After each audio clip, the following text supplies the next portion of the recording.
అందరికీ నమస్కారం. మనం ఈరోజు చాలా పవిత్రమైన దినం అయిన వైకుంఠ ఏకాదశి గురించి తెలుసుకుందాం. ఈ సంవత్సరం ఇది డిసెంబర్ 30న జరుపుకుంటారు. ఈరోజు భగవంతుడు శ్రీ మహావిష్ణువు ఉన్న వైకుంఠంలోని ద్వారాలు భక్తుల కొరకు తెరుచుకుంటాయి. అది మనం నమ్ముతాం. దీని ఏకాదశి అంటారు. ఒక నెలలో 2 సార్లు ఏకాదశి వస్తుంది. కానీ వైకుంఠ ఏకాదశి మాత్రం అన్ని ఏకాదశుల్లో గొప్పదిగా భావిస్తారు. ఇది ధనుర్మాసంలో వస్తుంది. ఈరోజు విష్ణుమూర్తిని ధ్యానం చేయడం, ఉపవాసం ఉండటం, భజనలు చేయడం చాలా పుణ్యం అని శాస్త్రం చెబుతుంది. ఈ రోజున ఉపవాసం ఉండలేకపోయినా ఫ్రూట్స్, పాలు తాగి కూడా కటిక ఉపవాసం లేకుండా చేయొచ్చు. అలా చేసినా మంచిదే. అసలు వైకుంఠ ఏకాదశి ఎందుకు జరుపుకుంటామంటే కథ ఏమిటంటే, పూర్వంలో మురాసురుడు అనే రాక్షసుడు ఉండేవాడు. అతను దేవతలను చాలా బాధ పెట్టేవాడు. దేవతల ప్రార్థనతో శ్రీ మహావిష్ణువు మురాసురుని యుద్ధంలో ఎదుర్కొన్నారు.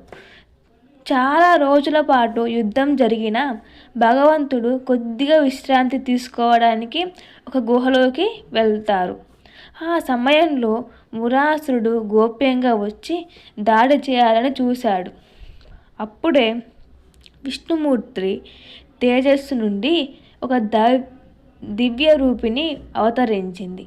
ఆమెనే ఏకాదశి దేవి. ఆమె మురాసురుని సంహరించింది.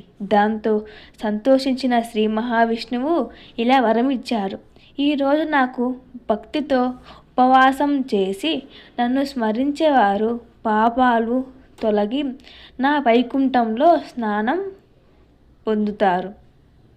అప్పటి నుండి ఏకాదశి వ్రతం అత్యంత పవిత్రంగా మారింది. ఈ రోజున చాలా విష్ణు ఆలయాల్లో ప్రత్యేక ద్వారం, వైకుంఠ ద్వారం తెరుస్తారు. ఆ ద్వారం గుండా భక్తులు ప్రవేశిస్తారు. ఇది వైకుంఠం వైపు ప్రయాణానికి సంకేతం అని భావిస్తారు. ఆ రోజు భక్తులందరూ కలిసి ఆ ద్వారం వైపు నడిచినప్పుడు అది హరిలోకానికి సంకేతం అని భావిస్తారు. ఈ రోజున సాధ్యమైనంతగా ఉదయమే స్నానం చేయాలి. విష్ణు సహస్రనామం, భజనలు పాటించాలి. ఆలయ దర్శనం చెయ్యాలి. ఉపవాసం చేయగలిగితే మంచిది, చేయలేకపోతే పాలు పండ్లతోటి కూడా ఉండొచ్చు. సత్యం, శాంతి, దానం చేయడం చాలా ముఖ్యం. శాంతిగా ఉండడం కూడా. సత్యమే మాట్లాడితే ఇంకా మంచిది. ఇవి పాటించాలి. ఉపవాసం చేయలేని వారు ఆహారం తిని భగవంతుణ్ణి స్మరించాలి. అసలు ఉపవాసం అంటే మీనింగ్ అర్థం ఏంటంటే, ఉపవాసం అంటే దేవుడు సమీపంలో ఉండేదాన్నే ఉపవాసం అంటారు. మనం మరీ తినకుండా ఉండలేకపోతే దేవుని స్మరిస్తూ హరే రామ రామ రామ హరే హరే, హరే కృష్ణ కృష్ణ కృష్ణ హరే హరే అని జపంతో కూడా ఆ రోజున ముగియవచ్చు. భగవంతుని స్మరించాలి. దాని ఫలితం ఏంటంటే, మనం అలా చేయడం వల్ల వైకుంఠ ఏకాదశి రోజున భక్తితో చేసిన పూజలు జన్మల పాపాలని తొలగిస్తుందని అంటారు.